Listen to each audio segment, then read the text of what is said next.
നോക്കാവുന്നത് euro USDൻ്റെ 4 ഹവറിൽ weekly biases എന്തൊക്കെയാണെന്ന് നോക്കാം.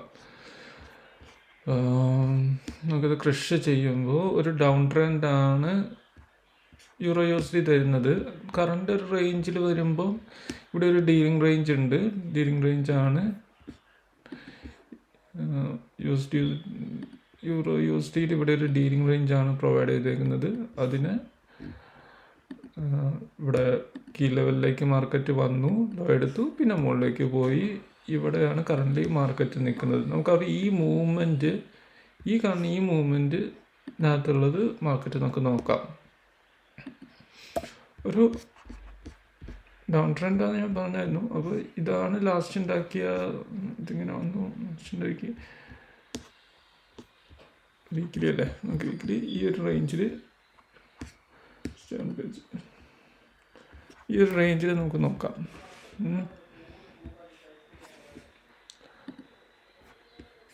Range നോക്കുമ്പോൾ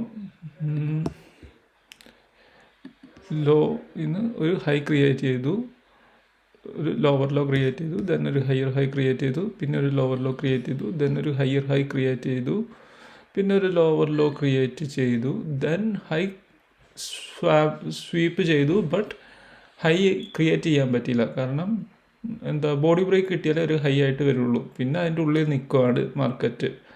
ഓക്കെ, അപ്പോൾ ലാസ്റ്റ് ഉണ്ടാക്കിയ റേഞ്ച് ഹൈ എന്ന് പറയുമ്പം ഇതാണ് റേഞ്ച് ഹൈ. ഈ ബൈ സൈഡ് ലിക്വിഡിറ്റി ഈ റേഞ്ച് പ്രീവിയസ് റേഞ്ചിൻ്റെ ഹൈ എടുത്തു, ബൈ സൈഡ് ലിക്വിഡിറ്റി എടുത്ത് പുതിയൊരു റേഞ്ച് ഹൈ ക്രിയേറ്റ് ചെയ്തു. കറൻ്റ് ഉള്ള റേഞ്ച് തന്നെ ഹൈ കൂട്ടിയെടുത്തു, റേഞ്ച് ഹൈ. ദെൻ ആ റേഞ്ചിൻ്റെ ലോ എന്ന് പറയുന്നത് ഇതാണ്. കറൻ്റ് ഉള്ള റേഞ്ചിൻ്റെ ലോ എന്ന് പറഞ്ഞു കഴിഞ്ഞാൽ ഇവിടെ റേഞ്ച് ഇതാണ് range low. Okay, range low. നമുക്ക് ഈ റേഞ്ചിൻ്റെ PDRA നോക്കാം, എന്താ അവസ്ഥ നോക്കാം. PDRAയിൽ നമുക്ക് ഇവിടെ വരെ വെച്ച് കഴിഞ്ഞാൽ ഡിസ്കൗണ്ട് ഏരിയയിൽ ഹൈ PDRA നോക്കി, ഡിസ്കൗണ്ട് ആൻഡ് പ്രീമിയം. അതിനകത്ത് പ്രീമിയത്തിൽ ഡിസ്കൗണ്ട് വന്നു, ഇവിടെ വന്ന്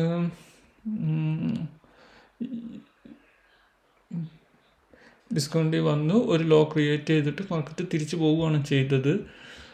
ഇത് മുകളിലേക്ക് ബ്രേക്ക് ചെയ്തതാണെങ്കിൽ ബോഡി ബ്രേക്ക് കിട്ടാത്തതുകൊണ്ട്, ഇല്ലെങ്കിൽ ഇവിടെ ബോഡി ബ്രേക്ക് കിട്ടിയാണെങ്കിൽ ഇതൊരു ഹൈ ആക്കിയിട്ട് പുതിയ റേഞ്ച് ഇവിടെ തൊട്ട് ഇവിടെ വരെ നിന്ന്. ബോഡി ബ്രേക്ക് കിട്ടാത്തടത്തോളം കാലം കറൻ്റ് റേഞ്ചിൻ്റെ ഉള്ളിൽ കിടക്കുകയാണ് മാർക്കറ്റ്. ഇനി ഇതൊരു MSS ആണ് നമുക്ക് തരാൻ ഉദ്ദേശിക്കുന്നതെങ്കിൽ താഴേക്ക് വരും. സെക്കൻഡ് കണ്ടീഷൻ MSS ഇത് ബ്രേക്ക് ചെയ്യുകയാണെങ്കിൽ ഫസ്റ്റ് കണ്ടീഷൻ MSS. ഇതിപ്പോൾ ഇത്രയും വന്നു, പിന്നെ തിരിച്ചു പോയി. ഇതിനെ എപ്പോൾ ബ്രേക്ക് ചെയ്യുന്നു അപ്പോൾ ഒരു സെക്കൻഡ് കണ്ടീഷൻ MSS നമുക്ക് കിട്ടും. അതർവൈസ് നമുക്ക് ഇത് ബ്രേക്ക് ചെയ്താലും ഈ കാണുന്നത് ബ്രേക്ക് ചെയ്താലും ഒരു സെക്കൻഡ് കണ്ടീഷൻ MSS ആണ്. സെക്കൻഡ് കണ്ടീഷൻ MSS ക്രിയേറ്റ് ചെയ്യും. അപ്പോൾ ഒരു ബീറിഷ് ബയാസാണ് ഓവറോൾ ഇപ്പോൾ കാണിച്ചുകൊണ്ടിരിക്കുന്നത്, താഴോട്ട് വന്നുകൊണ്ടിരിക്കുകയാണ്. ലാസ്റ്റ് 3 വീക്സ് ആയിട്ട് ബീറിഷ് ബയാസാണ്. നമുക്ക് വീക്ക്ലി CRT നോക്കുമ്പോൾ വീക്ക്ലി CRT ഇതാണ് CRT ലോ വരുന്നത്, വീക്ക്ലി CRT ലോ വരുന്നത്. ആൻഡ് ഇതാണ് വീക്ക്ലി CRT ഹൈ വരുന്നത്. വീക്ക്ലി CRT ഹൈ വരുന്നത്. സോ അതിനകത്ത് മാനിപ്പുലേറ്റ് ചെയ്തേക്കുന്നത് ഈ ഒരു ഡേ ആണ്, സെപ്റ്റംബർ 15th വീക്കാണ് മാനിപ്പുലേറ്റ് ചെയ്തേക്കുന്നത്. എവിടേക്കാണ് നമുക്ക് നോക്കാം. ഈ ഒരു ഹൈയും എടുത്തു, ഇവിടെ ഒരു FEG ഉണ്ട്, ഷോർട്ട് FEG ഉണ്ട്. FEG കഴിഞ്ഞ് ഈ OB എടുത്തിട്ടുണ്ട്. ഈ OB ആണ് ആ കീ ലെവലായിട്ട് കൺസിഡർ ചെയ്തേക്കുന്നത്. ആ OB ആണ് എടുത്തേക്കുന്നത് key level. Okay, key level എടുത്തു, weekly OB as key level അത് എടുത്തിട്ട് തിരിച്ച് റിവേഴ്സ് വന്നുകൊണ്ടിരിക്കുകയാണ്. അപ്പോൾ CRTയുടെ 50% മുകളിൽ വന്നിട്ടുണ്ട്, താഴെ വന്നിട്ടുണ്ട്, തിരിച്ചു പോവുകയാണ് ചെയ്തത്.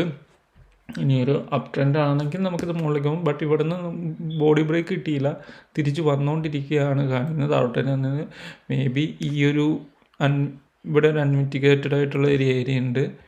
FEGയിലേക്ക് ആയിരിക്കാം, ഈ FEG എടുത്തു. ഇവിടെ അഡ്മിറ്റ് ചെയ്തത് FEGയും IFEG ഇവിടെ കമ്പൈൻഡ് ആയിട്ട് വരുന്നുണ്ട്. ഇതാ ഈ IFEGയിലേക്കായിരിക്കാം വരുന്നത് ഒരു ലോ ക്രിയേറ്റ് ചെയ്യാൻ വേണ്ടിയിട്ട്. ഇവിടേക്ക് വരാം, നമുക്കത് നോക്കാം. ഒരു വീക്കിലിയിൽ ഒരു റേഞ്ചിങ് ആണ്, ബട്ട് നമുക്കൊരു സിറ്റുവേഷൻ ബയാസ് വെച്ചിട്ടൊരു ബീറിഷ് ബയാസ് ആണെന്ന് പറയാവുന്നതാണ്. ഒരു ബീറിഷ് ബയാസ് ആയിരിക്കും എന്ന് പറയാം. നമുക്ക് മന്ത്ലി ബയാസ് ഒരു ബീറിഷ് ബയാസാണ് കാണിച്ചത്. സോ ഒരു സിറ്റുവേഷൻ ബയാസ് വെച്ചിട്ടൊരു ബീറിഷ് ബയാസ് ആണെന്ന് പറയാം. കറൻറ്റ്ലി CRTൻ്റെ തോയിലേക്ക് വന്നുകൊണ്ടിരിക്കുന്നത്. ലോ എടുക്കുകയാണോ ഇല്ലയോ നമുക്ക് നോക്കാം. ദെൻ ഇവിടെ ഒരു MSS കിട്ടുമോ എന്ന് നോക്കാം. നേരെ മറിച്ച് മുകളിലേക്കാണെങ്കിൽ BMS ആണ്. ഇവിടെ നിന്ന് മുകളിലേക്ക് പോകുമായിരുന്നെങ്കിൽ നമുക്കൊരു BMS കൺഫർമേഷൻ ആയിരുന്നു. ഇവിടെ നിന്ന് താഴേക്ക് വരുമായിരുന്നു ചെയ്തത്. അപ്പോൾ ഒരു MSS കൺഫർമേഷനാണ്. MSSക്ക് വരാൻ വേണ്ടി സെക്കൻഡ് കണ്ടീഷൻ MSS എടുക്കുമെന്ന് നോക്കാം. ഇത് ബ്രേക്ക് ചെയ്യുകയാണെങ്കിൽ സെക്കൻഡ് കണ്ടീഷൻ MSS ആണ്. നമുക്ക് നോക്കാം എന്തായിരിക്കും എന്നുള്ള വരുന്ന വീക്കുകളിൽ. ഒരു ബീറിഷ് ബയാസ് ആണ് എനിക്ക് ഫീൽ ചെയ്യുന്നത്. ബട്ട് ഇറ്റ്സ് ഒരു റേഞ്ചിൻ്റെ ഉള്ളിലാണ്. ഈ റേഞ്ചിൻ്റെ ഉള്ളിൽ തന്നെയാണ് മാർക്കറ്റ് കിടക്കുന്നത്. ഈ ഒരു ബീറിഷ് ബയാസസ് സിറ്റുവേഷണലായിട്ടൊരു ബീറിഷ് ബയാസസും റേഞ്ചുമാണ് നമുക്ക് നോക്കാം. അപ്പോൾ മന്ത്ലി EUR/USD വരുന്ന ഒരു ബീറിഷ് ബയാസസ് ആണ്. വീക്ക്ലി വരുന്നതും ഒരു ബീറിഷ് ബയാസസ് ആണ്. ഷോർട്ട് എൻട്രീസ് ആണ് കൂടുതലായിട്ട് നമുക്ക് ഫോക്കസ് ചെയ്യാം എന്നുള്ളത് പറയുന്നത്. നമുക്ക് നോക്കാം എന്തായിരിക്കുമെന്ന്. ഇതല്ലാതെ ഇതിൻ്റെ ഉള്ളിൽ വേറൊരു CRT ഇത് ബ്രേക്ക് ചെയ്ത് പോയി, ഇത് ബ്രേക്ക് ചെയ്ത് പോയി. കറൻറ്റ് ലാസ്റ്റ് ഉണ്ടാക്കിയത് ഇതാണ്. ഇനി ഇതിൻ്റെ എന്താ സിറ്റുവേഷൻ നമുക്ക് നോക്കിയിട്ട് നമുക്ക് തീരുമാനിക്കാം എന്തായിരിക്കും ബയാസ് എന്നുള്ളത്. വീക്ക്ലി എൻ്റെ ഒരു idea weekly bias bearish bias ആയിരിക്കും എന്നുള്ളതാണ്.